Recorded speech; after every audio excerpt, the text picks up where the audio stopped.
Ever feel like you just need to escape the city? Get a breath of fresh air? Oh, yeah, absolutely. Get this. Over 99% of the world's population is breathing air that's polluted. That's basically everyone, including you and me. Today's deep dive is all about this invisible enemy, air pollution. We're going to uncover just how bad air pollution is where it's worst, and most importantly, what's being done to fight back. Yeah, it's a big problem. Get ready for some surprising facts and hopefully a little bit of hope along the way. Right, exactly. Because it's easy to assume that air pollution is mainly like that visible smog. Right. But the reality is much more insidious. Those microscopic pollutants you can't even see. Right. They can be incredibly dangerous. Yeah. Well, let's start with the World Health Organization's findings, Okay. which are pretty alarming. They say that 99% of the world's population breathes air exceeding safe pollution levels. It's a lot of people. Yeah, and this isn't just limited to developing nations. Right. It's a global issue. Absolutely. Even countries with those really strict environmental regulations are struggling with air pollution. I see. For instance, cities like London and Paris, Okay. they might seem cleaner on the surface, Yeah. but they still face significant challenges. So we're talking about like Beijing and New Delhi, levels of bad air in London and Paris? Not necessarily that level of visible pollution, Okay. but the invisible particles. Right. That's what's concerning. I remember seeing photos of those cities shrouded in like thick smog. Yeah. Well, the WHO estimates that 7 million people die prematurely each year due to air pollution-related illnesses. Oh. That's a staggering number. That's more than malaria and HIV combined. Right. Wow, that puts it into perspective.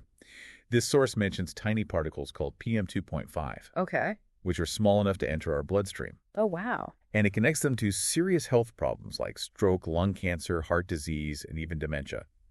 Can you explain how PM2.5 actually causes this damage once it's in our bodies? So these particles are so small, they can actually bypass our body's natural defenses I see. and infiltrate deep into our lungs and even cross into the bloodstream. Wow. Imagine these sharp, microscopic bits of pollution irritating and inflaming the delicate tissues of our lungs and blood vessels. Yeah. This constant irritation triggers a cascade of inflammatory responses throughout the body, contributing to the development of cardiovascular and respiratory diseases. Oh, I see. There's emerging research suggesting links between PM2.5 and brain health issues like dementia, as these particles can potentially reach the brain.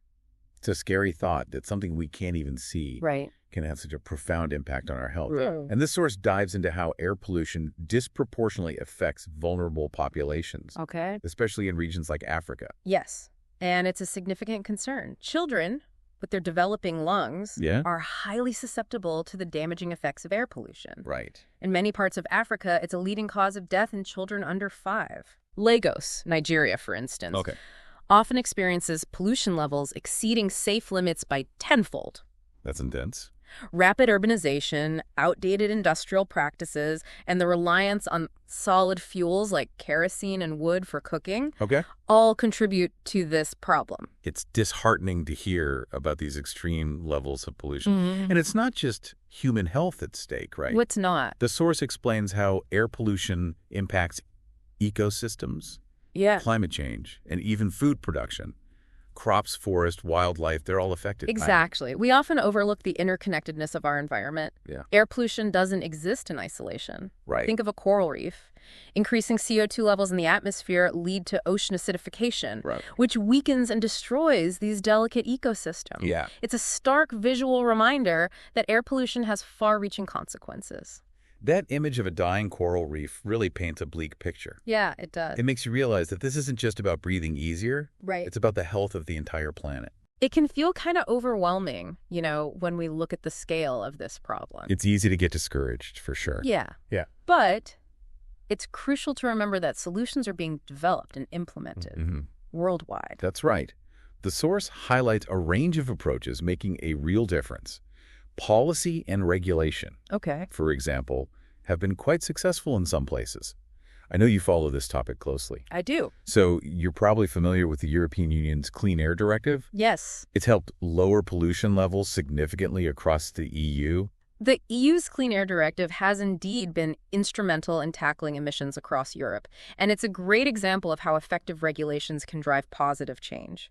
Another success story is China's Blue Sky Initiative, which has led to a considerable reduction in PM 2.5 levels in major cities. So these initiatives show that when governments take strong action, we can see tangible results. Yes. It's not just about setting targets, but making sure they're enforced and holding polluters accountable. Precisely. A level playing field for clean technologies is crucial. Okay. And that's where government intervention plays a key role. And speaking of clean technologies, the shift towards renewable energy is incredibly promising. Yeah, it is. Countries like Denmark and Sweden are leading the way, generating most of their electricity from renewable sources like wind and solar. It's amazing to see these countries paving the way towards a cleaner future. And Germany, with its Energiewende policy, is ambitiously phasing out coal power. That's a big deal. I read that coal burning is a major source of those harmful PM 2.5 particles we talked about. You're absolutely right. Burning coal releases massive amounts of PM 2.5 and other pollutants directly into the atmosphere. Yeah. Germany's decision to move away from coal is a significant step towards cleaner air and a more sustainable energy future. But it's not just national-level policies. Right. Cities are also taking innovative steps to combat air pollution. The source talks about some really cool urban green initiatives. I love the example of green roofs. They absorb pollutants and help combat something called the urban heat island effect. The urban heat island effect is a phenomenon where cities experience significantly higher temperatures than surrounding rural areas due to factors like concrete surfaces and a lack of vegetation. Green roofs, which essentially cover rooftops with vegetation, can help mitigate this by providing natural insulation and cooling effects. That makes so much sense. Yeah. And London's ultra-low emission zone is an interesting approach. It is. Drivers of high-polluting vehicles have to pay a charge to enter the city center. Oh, wow. That must be a strong incentive to switch to cleaner cars. It certainly is. It's about creating financial mechanisms that discourage polluting behaviors and encourage the adoption of cleaner alternatives. And speaking of cleaner alternatives, Bogota, Colombia has implemented car-free days, closing entire streets to traffic and promoting walking, biking, and public transport. Those are fantastic examples of cities taking proactive steps to improve air quality and encourage sustainable transportation. And on top of all this, we have the exciting world of technological innovations constantly emerging. Absolutely. Technology plays a crucial role in both mitigating and adapting to air pollution.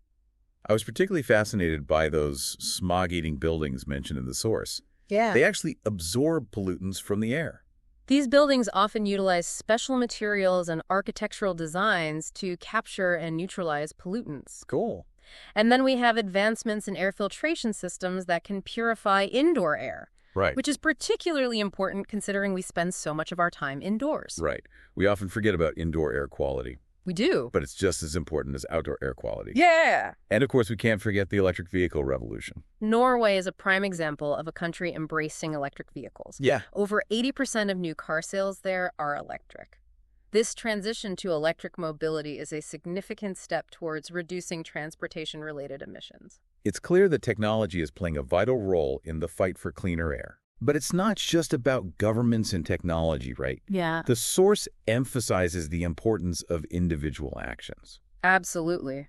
Collective action is incredibly powerful. When individuals make conscious choices in their daily lives, it creates a ripple effect that can lead to significant change on a larger scale. It can feel like our individual actions are just a drop in the ocean. Right. But when we all contribute, it can make a huge difference. Precisely. Even small changes like choosing to walk or bike instead of driving, using public transport, or simply being mindful of our energy consumption can collectively contribute to cleaner air. We all have a responsibility to make conscious choices that reduce our impact. Yes. And another important aspect of individual action is advocating for change. Supporting policies that promote clean air and holding our elected officials accountable can drive systemic change. You're absolutely right. Public awareness and activism play a crucial role in pushing for stronger environmental regulations and holding polluters accountable. It's about making our voices heard and demanding a cleaner, healthier future. It's inspiring to see so many positive developments, in the fight against air pollution. It really is. And while the challenge is immense, the global response gives me hope. It's a reminder that we have the tools and the knowledge to create a cleaner, healthier future.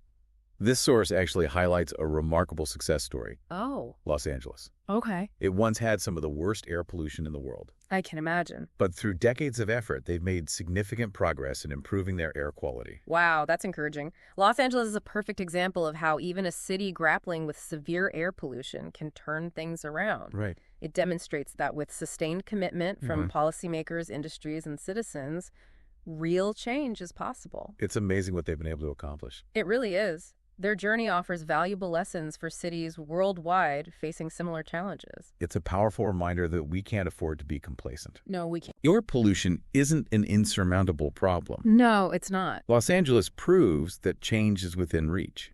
What strikes me is how interconnected this issue is. Yeah. You know, as we've discussed, the solutions to air pollution are intertwined with some of the most pressing challenges we face today: climate change, public health, and sustainable development. Absolutely. It's a complex problem. It is, yeah. It's about creating a more sustainable and equitable future for all. You've given us a lot to think about today. What's one key takeaway you hope our listener will remember from this deep dive? Air pollution is a global challenge, but it's not a lost cause. We have the knowledge, the technology, and the collective will to make a difference. Every action, no matter how small, contributes to a healthier planet. So true. It starts with awareness, understanding the impacts, and making conscious choices in our daily lives. So to our listener, think about the air you breathe. Where does it come from? What can you do to reduce your impact and contribute to cleaner air for everyone? Perhaps consider walking or cycling instead of driving, supporting clean energy initiatives, or simply spreading awareness about the importance of clean air. Yeah, those are all great ideas. Each step we take brings us closer to a future where everyone can breathe freely. Thank you for taking us on this deep dive today. It's been eye-opening and inspiring. It was my pleasure. Remember, cleaner air is within our grasp. Let's continue working together to create a healthier, more breathable world for generations to come.